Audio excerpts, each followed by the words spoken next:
नमस्ते।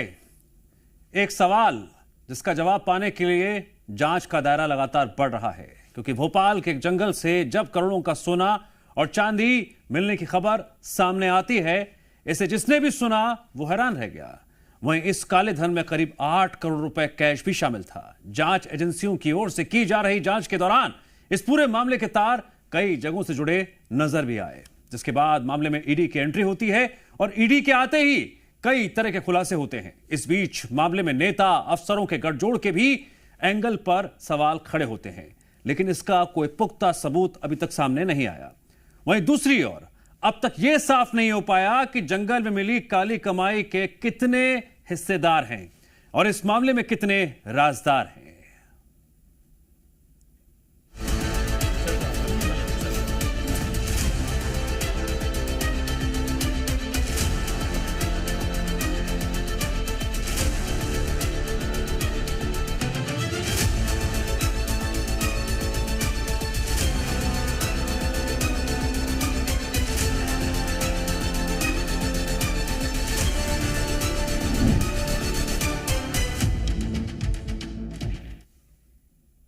पिछले 15 दिनों से भोपाल कैशकांड की जांच में जांच एजेंसियां जुटी हुई हैं, लेकिन इस बीच सौरभ शर्मा अब तक जांच एजेंसियों के हत्थे नहीं चढ़ पाया, जबकि इस मामले में कई बड़े खुलासे हो चुके हैं।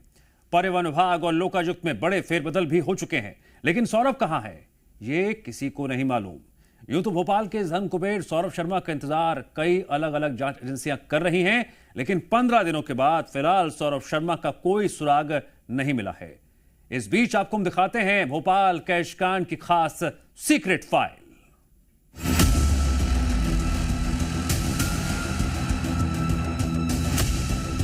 19 दिसंबर को लोकायुक्त की टीम पहली बार सौरभ शर्मा के घर और दफ्तर पर छापेमार कार्रवाई करती है।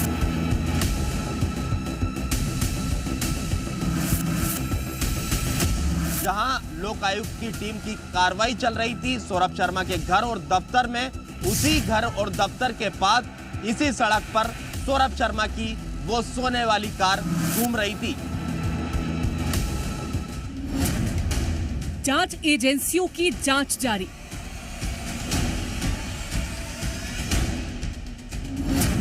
कब होगी सौरभ की गिरफ्तारी?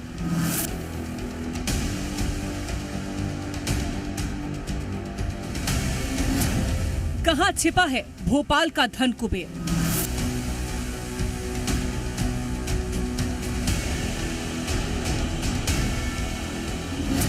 कैश कांड के कितने राज और कितने राजदार?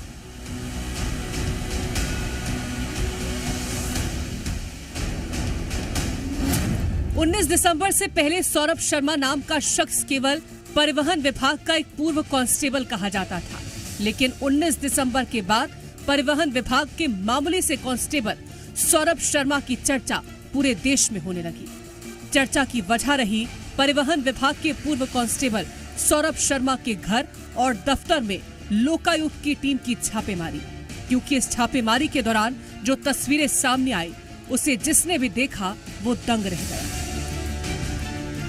सौरभ शर्मा की काली कमाई के चिट्टे उसके घर और दफ्तर से खुलना शुरू होते हैं। 19 दिसंबर को लोकायुक्त की टीम पहली बार सौरभ शर्मा के घर और दफ्तर पर छापेमार कार्रवाई करती है। 19 दिसंबर को राजधानी भोपाल के अरेरा कॉलोनी में स्थित सौरभ शर्मा का ये वो घर है जहां पर पहली बार लोकायुक्त की टीम ने छापा मारा था, और उसके बाद आईटी की भी एंट्री हो जाती है और ईडी की भी एंट्री हो जाती है। अलग अलग जांच एजेंसियां सौरभ शर्मा की जांच में जुट जाती है और एक के बाद एक कई चौंकाने वाले खुलासे होते चले जा रहे हैं। 19 दिसंबर को लोकायुक्त के छापे में सौरभ के घर और दफ्तर से 234 किलो चांदी और करोड़ों रुपए कैश के साथ बेनामी संपत्ति के दस्तावेज मिले थे। सौरभ शर्मा की काली कमाई का चिट्ठा यहां से खुलना शुरू होता है। उस दिन रात में भोपाल मंडोरी के जंगल में सौरभ के सहयोगी की कार से इनकम टैक्स डिपार्टमेंट को 54 किलो सोना और 10 करोड़ रुपए नगद मिले थे। ये कार चेतन गौर की थी। चेतन गौर सौरभ शर्मा का दोस्त था और वो सौरभ शर्मा के इशारे पर काम करता था। अब लोकायुक्त की इस कार्रवाई पर कई तरह के सवाल खड़े हो रहे हैं, क्योंकि लोकायुक्त जब सौरभ शर्मा के घर और दफ्तर पर कार्रवाई कर रहा था, इस बीच सौरभ शर्मा और चेतन गौर बड़ी काली कमाई यानी 52 किलो सोना और 10 करोड़ रुपए कैश में रखवाकर मेंडोरी के जंगल में भिजवाने और लोकायुक्त की कार्रवाई से बचाने में कामयाब हो जाते हैं।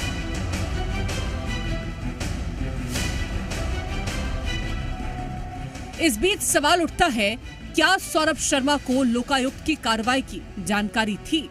लोकायुक्त ने सौरभ शर्मा के दूसरे घर पर छापा नहीं मारा, जबकि महज ये घर 200 मीटर की दूरी पर था, जहां पर सौरभ शर्मा के घर पर लोकायुक्त की कार्रवाई चल रही थी।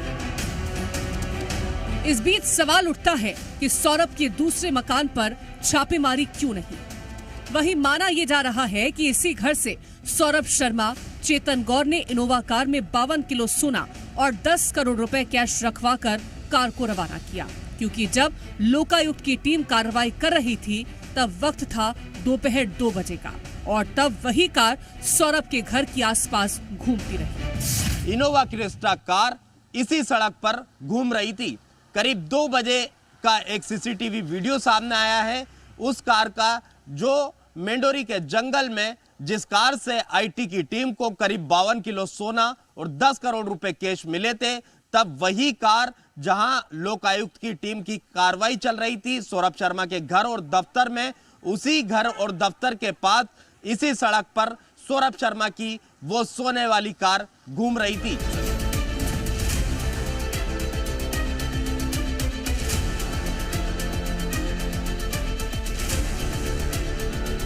सौरभ शर्मा पर आखिर जांच एजेंसियों के कौन से अधिकारी की ऐसी मेहरबानी रही?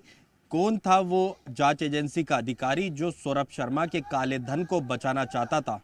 ये सवाल अब इसलिए खड़े हो रहे हैं क्योंकि ये जो घर देख रहे हैं आप, जब लोक आयुक्त की कार्रवाई 19 दिसंबर को सौरभ शर्मा के घर और दफ्तर पर चल रही थी, तब इस घर पर ये घर सौरभ शर्मा की मां का घर है और यहाँ पर लोक आयुक्त की टीम छापा नहीं मारती, यहाँ पर कोई कार्रवाई नहीं करती, और काफ़ी हद तक ये माना जा रहा है कि मेंडोरी के जंगल में जिस कार से 52 किलो सोना और करीब 10 करोड़ रुपए कैश मिले हैं, वो कार यहीं से निकल कर गई है, वो मेंडोरी के जंगल में भिजवा देता है, लेकिन वहाँ पर जो है आईटी की टीम पहुँचती है और करीब 52 किलो सोना और 10 करोड़ रुपए कैश उस कार से जब्त किए जाते हैं।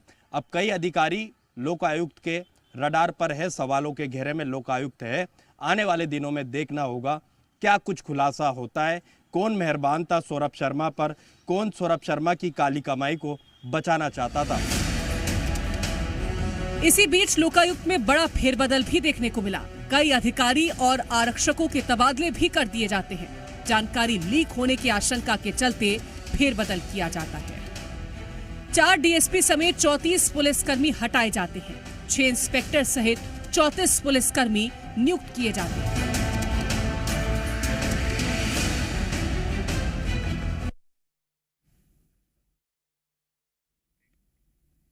लोकायुक्त की कार्रवाई के बाद जब कई तरह के सवाल खड़े होते हैं, इसी बीच होती है ईडी की एंट्री, और ईडी ने भी इस मामले में बड़ी कार्रवाई को अंजाम दिया।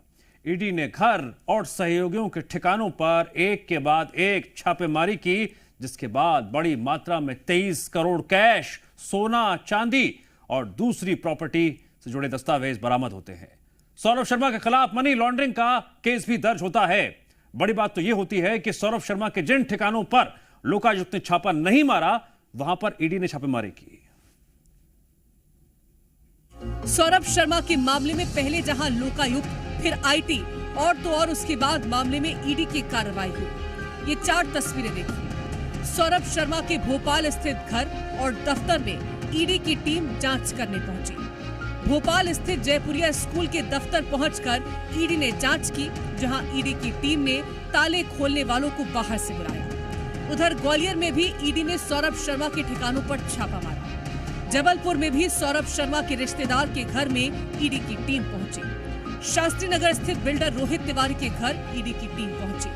घर के सभी सदस्यों से ईडी ने पूछताछ की, जो कि सौरभ शर्मा के रिश्तेदार बताए जा रहे थे। ईडी की कार्रवाई के बाद सौरभ शर्मा के भोपाल स्थित दफ्तर के अंदर जी मध्य प्रदेश छत्तीसगढ़ की टीम भी पहुंची थी। इस दौरान दफ्तर में कई ऐसी चीजें मौजूद थी जो ये बताने के लिए काफी थी कि सौरभ शर्मा कैसे यहां से अपने स्वर्ण लोक को मैनेज करता था। दफ्तर में मौजूद थी नोट काउंटिंग मशीन।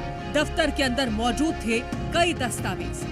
ईडी ने तोड़ा अलमारी का ताला। सौरभ की पत्नी के नाम की मौजूद फाइल, अलग अलग कंपनियों की मौजूद थे दस्तावेज। जी मीडिया की टीम सौरभ के दफ्तर के अंदर पहुंच चुकी है। सौरभ का दफ्तर वही जहां 19 दिसंबर को सबसे पहले लोकायुक्त की टीम ने यहां पर छापेमार कार्रवाई की थी और लाखों रुपए की चांदी और यहां से जो है बेनामी संपत्ति के दस्तावेज और करोड़ों रुपए कैश यहां से लोकायुक्त की टीम ने जब्त किए। तो ये देखेंगे कि सौरभ शर्मा के पास जो है समय का कितना अभाव होता था, उसके पास कितना पैसा होता था कि वो जो है हाथों से पैसे नहीं गिन सकते था। तो यही देखेंगे कि यहाँ सौरभ के ये दफ्तर में पैसे गिनने की मशीन तक लगी हुई थी और इसी से सौरभ शर्मा जो है पैसा जो है गिना करता था। वहीं ईडी के छापे से एक दिन पहले भोपाल कोर्ट में सौरभ के वकील की ओर से अग्रिम जमानत के लिए याचिका दायर की जाती है, लेकिन भोपाल कोर्ट ने सौरभ शर्मा को अग्रिम जमानत नहीं दी। अलग अलग जांच एजेंसियों की जांच में खुलासा होता जा रहा है, काली कमाई से सौरभ ही करोड़पति नहीं बल्कि उसने अपने दोस्तों, परिजनों, माँ, पत्नी, जीजा और साली सभी को करोड़पति बना दिया। इसी बीच सौरभ शर्मा की मां का बयान भी मीडिया में सामने आता है और सौरभ की मां सौरभ की जान को खतरे में बताती है। उस पे अभी सब जांच जारी है और सारी एजेंसियां जांच कर रही हैं और मुझे सब पे भरोसा है, कोई भी कुछ गलत नहीं करेगा। और सब साबित होने दो, पहले उसको जवाब देने दो। हमारे पास कई चीज़ों के, सब चीज़ों के जवाब भी है मेरे बेटे के पास। और मुझे कतई माँ हूँ, मुझे मालूम है अपने बेटे के बारे में, वो कोई गलत काम नहीं कर सकता है, उसे फंसाया जा रहा है। वहीं दूसरी ओर कांग्रेस भी लगातार सौरभ की जान को खतरा बता रही है। पीसीसी चीफ जीतू पटवारी का कहना है कि सौरभ शर्मा के यहाँ से जांच एजेंसियों को जो लाल डायरी मिली है उसमें कई मंत्रियों और कई नेताओं के नाम है। लाल डायरी के अस्तित्व को भी खतरा है और सौरभ शर्मा के अस्तित्व को भी खतरा है। उस लाल डायरी में सौरभ शर्मा की काली कमाई का पूरा हिस्सा है। सौरभ शर्मा की जान को खतरा है। मैंने कहा डायरी का सत्यापन होना चाहिए इतने बड़े भ्रष्टाचार की। ईडी ने एक ट्वीट किया 23 करोड़ रुपए हैं और फिर ईडी ने उसको डिलीट कर दिया। मतलब किस तरह का नया भारत है। अब आप देखो कि डायरी और सौरभ शर्मा दोनों का अस्तित्व खतरे में। डायरी मिलेगी कि नहीं ये भी सत्यापन होगा कि नहीं, इसके अस्तित्व का सवाल बन गया, क्योंकि पूरी सरकार है उसमें। सौरभ शर्मा पर चल रही जांच के बीच परिवहन आयुक्त को भी हटाया जाता है। परिवहन आयुक्त डीपी गुप्ता को हटाकर विवेक शर्मा को परिवहन आयुक्त की जिम्मेदारी दी जाती है। सौरभ शर्मा से जुड़े कई सवाल अभी भी बरकरार हैं। सौरभ शर्मा के पीछे कौन था जिसके चलते सौरभ शर्मा एक कांस्टेबल के पद पर रहते हुए उसने इतनी काली कमाई की? सौरभ शर्मा की मिली लाल डायरी में छिपा सच सामने आएगा भी या नहीं? आखिर सौरभ शर्मा की जान को किससे खतरा है? सवाल कई हैं, लेकिन फिलहाल जवाब सामने नहीं आ रहे। 15 दिन से अधिक वक्त हो चुका है। सौरभ शर्मा जांच एजेंसियों के बीच अब तक पेश नहीं हुआ। लोकायुक्त 2 समन जारी सौरभ शर्मा के खिलाफ कर चुका है। लुकआउट नोटिस भी सौरभ शर्मा के खिलाफ जारी हो चुका है, लेकिन उसके बावजूद सौरभ शर्मा अब तक जांच एजेंसियों के बीच पेश नहीं हुआ। लेकिन इसी बीच लोकायुक्त में एक बड़ा फेरबदल देखा जाता है। परिवहन विभाग में भी बड़ा फेरबदल देखा जाता है। परिवहन आयुक्त को हटा दिया जाता है। सौरभ शर्मा से जुड़े अभी भी कई तरह के सवाल बरकरार है। आखिर कैसे सौरभ शर्मा काली कमाई करता रहा? सौरभ शर्मा के पीछे किसके हाथ था? सौरभ शर्मा से जुड़े कई राज खुलना बाकी है। क्या ये राज खुल पाएंगे या फिर इन्हें दफन कर दिया जाएगा? कई तरह के सवाल है। आखिर लाल डायरी में किस किस के नाम हैं? लाल डायरी का सच क्या बाहर आएगा या इस सच को भी छिपा दिया जाएगा? सवाल ये भी है, आखिर बार बार कहा जा रहा कि सौरभ शर्मा की जान को खतरा है। सवाल सबसे बड़ा ये भी कि आखिर सौरभ शर्मा की जान को किससे खतरा है, देखना होगा सौरभ शर्मा कब तक जांच एजेंसियों के सामने पेश होता है। कैमरामैन अतुल जैन के साथ अनिल नागर, जी मीडिया, भोपाल।